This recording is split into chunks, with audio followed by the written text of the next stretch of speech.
Eto malupit. Mga kababayan, may lumabas po kasing balita na eto daw pong, galing po ito sa Rappler ha, na eto daw pong firm na pagmamayari daw po ni Bongo, ayan, sabi pa nga dito, firm owned by Bongo Skin. Once working with Diskaya for the Davao projects, mga kababayan, ibig sabihin, nakipag-joint ventures etong firm ni Senator Bongo or nung kanyang half brothers, mga kababayan, dito daw po sa mga Diskaya para daw po sa mga proyekto, dyan daw po sa Davao, mga kababayan. So ibig sabihin, may sabwatan, may ugnayan, di umano, etong kumpanya ng mga Diskaya at saka yung kumpanyang pagmamayari ng pamilya nito pong si Bongo. So ngayon, dahil po dyan sa lumabas na balitang yan, bigla pong naguhugas kamay etong si Senator Bongo. Pakinggan po natin. In so doing, we will fail to get to the bottom of this problem, allowing the real culprits to continue with their modus operandi while here we are again involved in dirty politicking this early.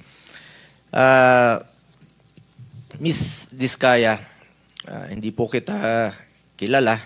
Inunahan agad. May tanong lang po ako sa iyo. Common practice ba ang joint venture sa construction projects? Yes po. Alam mo ba ang proyekto ninyo na naiulat kasi ngayong araw, ngayon lang? Yan. Na joint venture nyo raw po ang CLTG? Ito yan, mga kababayan. Yan po yung lumabas na, ito kasi September 1 ginawa ito ng Rappler eh. September 1, 2025. 9:30 a.m. So ngayon, mga kababayan, bago magsimula yung hearing, or habang nagsisimula yung hearing, mga kababayan ng Blue Ribbon Committee, biglang lumabas ito pong balitang ito at nakarating po yan kay Senator Bongo. Ngayon, nung nabasa ni Senator Bongo itong balitang inilabas ng Rappler, mga kababayan, na kung saan, kung babasahin pa nga natin dito, sabi pa nga dito, firm owned by Bongo Skin, once working with Diskaya for Davao projects. Sabi dito, Senator Christopher Bongo believes that those involved in anomalies surrounding flood control project must be punished or papanagutin. Sa laki ng pondo, pinag-uusapan dito na hindi sapat ang audit o reporting sa mga ginagawang flood control projects. Hindi sapat ang eksplanasyon lang mula sa mga kontraktor o DPWH, Department of Public Works and Highways. Dapat po mayroong managot dito. At dapat po'y maging accountable pa sila. The Duterte ally lawmaker said during a Senate session on August 20, mga kababayan. So ngayon, eto daw pong among top contractors named by the President Ferdinand Marcos Jr. that received lion's share of flood control project was firm owned by the connected to the family of defeated Pasig City mayoral candidate Sara Diskaya. And then, mga kababayan, ito daw pong CLTG Builders na pagmamayari daw po ng ama ni Senator Bongo nakipag-partnership or nakipag-joint venture dito daw po sa kumpanya ng mga Diskaya para po pag-usapan at gawin yung mga proyekto dyan po sa Davao City, mga kababayan. Dyan po sa Davao. So ngayon, kung titingnan nyo, ibig sabihin, yung kapalpakan ng mga Diskaya, lalo na pagdating dyan sa mga proyekto dyan sa Davao, may kinalaman din etong CLTG Builders na pagmamayari po ng ama ni Senator Bongo or ng kanyang pamilya mismo. Kasi maliwanag naman ang sinasabi dito, CLTG Builders owned by Go's father, Desiderio, partner with the Diskaya of the Pasig for various infrastructure projects in the Davao region, amounting to over 800 million in 2017.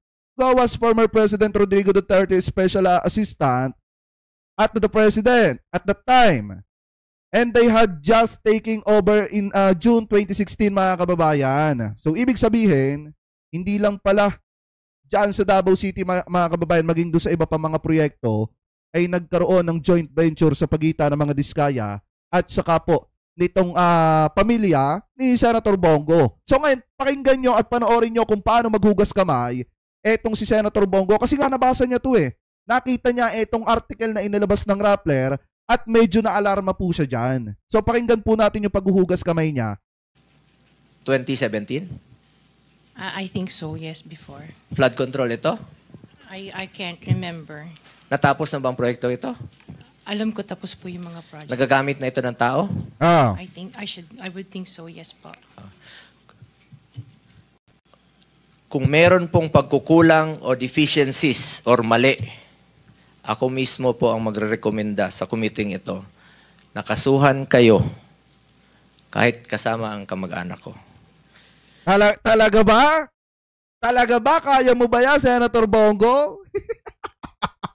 Lumalabas ka na yung ibang mga proyekto ng mga diskaya, palpak.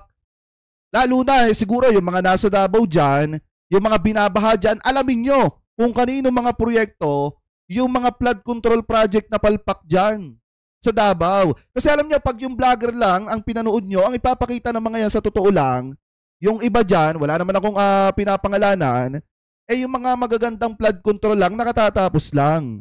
At hindi nila ipapakita yung mga palpak dyan. Kasi nga, syempre, alam nyo naman, pag utak didishit, natural, para lang maipagtanggol at mapagtakpan si Digong, ang ipapakita nila yung mga magagandang bagay na maiuugnay nila dito kay dating Pangulong Duterte. So ngayon, mga kababayan, bakit binabaha pa rin ang Davao kung nagkaroon pala ng joint venture sa pagitan ng CLTG Builders at saka po ng mga diskaya? Kung tutusin, dapat maayos na ang Davao Dapat hindi na sila binabaha. Bakit binabaha pa rin? So ngayon, ituloy pa natin. Hindi lahat ng infrastructure projects may anomalya. Kailangan ng kahit ng anong bansa ang infrastructure para umunlad. Basta gawin lang po ito sa tama ang proyekto. Ang masama, yung palpak na proyekto at ghost projects na ginagawang gatasan. Huwag lang po sanang bastusan. At ulitin ko, for the 9th time, I have nothing to do with the business of my family. Wala po akong kinalaman sa negosyo nila. I have no involvement in its operations. 24 anyos pa lang po ako. Nagtatrabaho na po ako kay former Mayor Rodrigo Duterte. Ayan, mga kababayan. Naghugas kamay na. Posible naman. Imposible naman. Sa tingin niyo, mga kababayan, yung kapakinabangan ni Senator Bongo hindi magiging kapakinabangan ng kanyang pamilya? Lumakas nga yung kanilang mga negosyo nung siya ay nagtrabaho kay dating Pangulong Duterte hanggang sa naging presidente. Itong si Digong, kaya nga sila kinasuhan ng GRAP diba, ni former Senator Trillanes, kasi nga yung mga proyekto ng gobyerno ang karamihang nakakuha nung panahon ni dating Pangulong Duterte ay walang iba kung hindi ang pamilya, mga kababayan, ni Senator Bongo. Sa tingin nyo, makakakuha kaya yung pamilya ni Senator Bongo ng maraming proyekto kung walang ugnayan nyo kay Senator Bongo? Nagtatanong lang tayo hindi natin siya inaakusahan o sinisiraan. Ang sa atin, nagtatanong lang tayo. Kasi nga, lagi ko naman po itong sinasabi, kung ano yung napapakinabangan ni Senator Bongo ay possible na naging kapakinabangan din ng kanyang pamilya. Kasi negosyo po ng kanyang pamilya yon. So ngayon, ituloy pa natin. Hindi po nakakalapit sa akin ang pamilya ko para humingi ng pabor sa kontrata ng gobyerno. Yan po ang sinabi ko noon pa, I will resign kapag pumasok po sila sa City Hall or sa Malacanang. Paulit. Pwede namang hindi lumapit sa'yo, Senator Bongo. Pwede namang hindi lumapit sa'yo ng direkta. Pwede namang one call away lang. Approve agad. Diba? Alam nyo, sa totoo lang, hindi naman madaling utuin ngayon ng taong bayan. Alam ng taong bayan kung ano talaga yung posibleng totoo sa paghuhugas kamay nyo po. Kasi biruin nyo, ngayon lang namin nalaman ito na eto palang CLTG Builders, nakapartner pala ng mga diskaya. At eto palang CLTG Builders, mga kababayan, ay nakakuha ng 800 million in 2017 na proyekto dyan po sa Davao Region. Diba? At ang pinakamasakla pa dito, mga kababayan, kung yung Alprego Builders, bukod pa po yung Alprego Builders dito po sa CLTG. Yung Alprego Builders, mga kababayan, nakakuha ng 326 million na mga kontrata dyan din po sa Davao. So ngayon, kung titingnan nyo, mga kababayan, eto daw pong CLTG also coincides with the initial of GOS. Eto, apelyido ni Senator Bongo. Complete name, Christopher Lawrence Tesoro Go. Yan po yung nakalagay, mga kababayan, at yan daw po yung meaning ng CLTG. So, ibig sabihin, Kung yan po ay nakapangalan kay Senator Bongo at yan yung meaning nung CLTG, mga kababayan, pakitama na lamang po ko kung ako po ay mali, baka negosyo to ni Senator Bongo. Diba? Payag ka ba noon ang pangalan ang pangalan ng negosyo nyo na construction na firm ay CLTG at yan ay mga initial ng pangalan mo? Tapos sasabihin mo wala kang alam? Diba sasabihin mo wala kang kinalaman at hindi nakakalapit sa'yo? Yun nga inilalapit sa'yo na negosyo. Yung pangapangalan, yung CLTG, initial pala ng pangalan mo. Diba? So ngayon ituloy pa natin. Ulit ko itong sinabi. Pag may gumamit ng pangalan ko, please consider it denied. Ayaw ko po makisali sa negosyo ng pamilya ko at ayaw ko rin po silang makialam sa trabaho ko. Sa totoo lamang. Eto nga, Senator Bongo, oh. Ayan nga, oh. Ginamit na nga kasi yung pangalan mo dito. Yung CLTG pala, sabi dito, CLTG also coincides with the initial of GO's complete name, Christopher Lawrence Tesoro Go. Ayan, oh, CLTG. Pangalan mo nga yung ginamit dito sa CLTG na nakakuha ng 800 million na halaga ng proyekto dyan sa Davao na nakipag-joint venture dito sa mga Diskaya. Pangalan mo na nga yung ginamit Diba, imposible naman na walang naging kapakinabangan sa'yo to. Lalo na't pangalan mo ang ginamit to sa CLTG Builders. Diba, ituloy pa natin.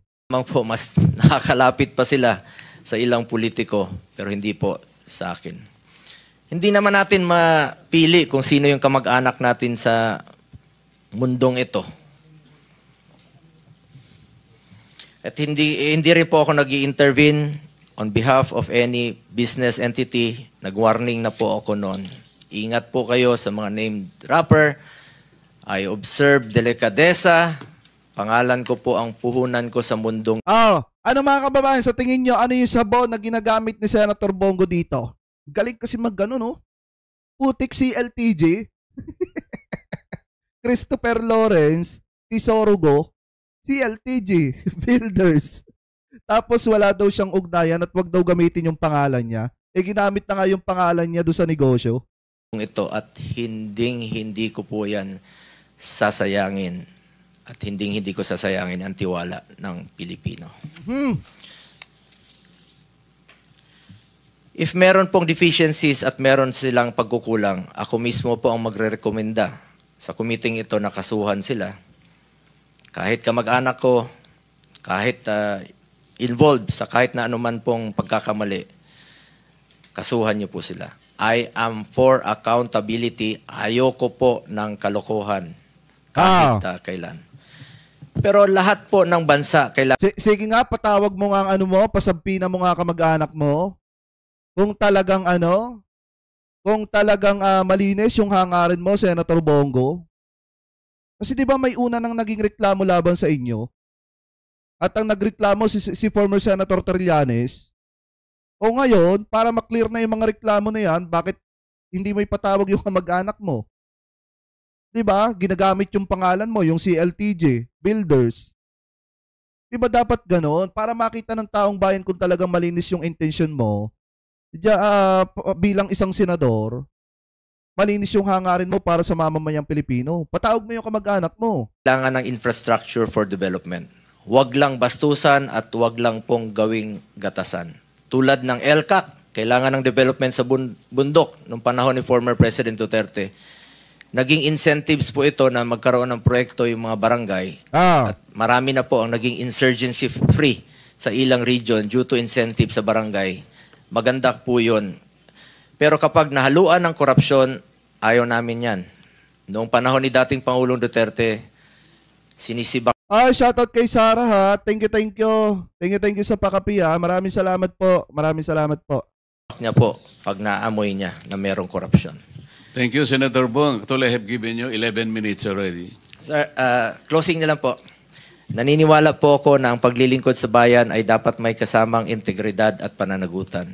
I assure the public that I have nothing to do with these transactions and I remain firm in my commitment to transparent and honest service. I am for accountability. Let me repeat, let us make accountable for all those responsible for all this mess. Panagutin natin sila. Salamat, Mr. Chair. Ayan.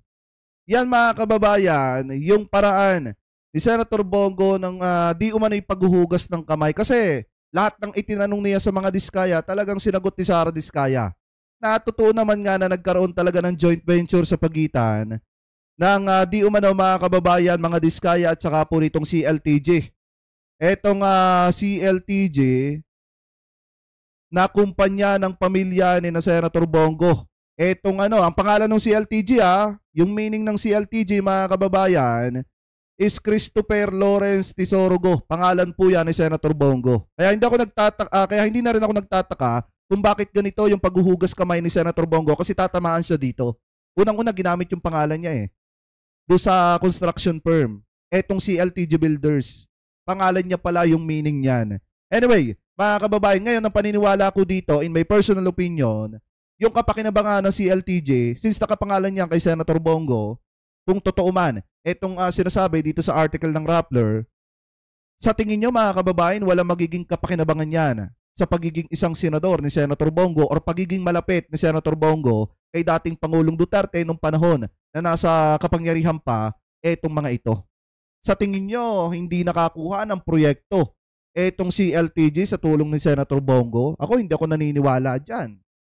Kasi unang-una, kung pumayag ka na pangalan mo yung gamitin dyan, ibig sabihin, hindi mo naman kayang pabayaan yung negosyo na yan. Kasi pangalan mo nga yung nakalagay dyan. At the same time, kung ano yung mga proyekto na nakukuha dyan, imposible na wala ka namang kinalaman dyan. Ako nagtatanong lang naman. So ngayon, mga kababayan, kayo, ano po ang komento ninyo hingil po dyan sa di umano'y paghuhugas kamay ni Senator Bongo? Comment below na lamang po kung ano po masasabi nyo hingil po dyan.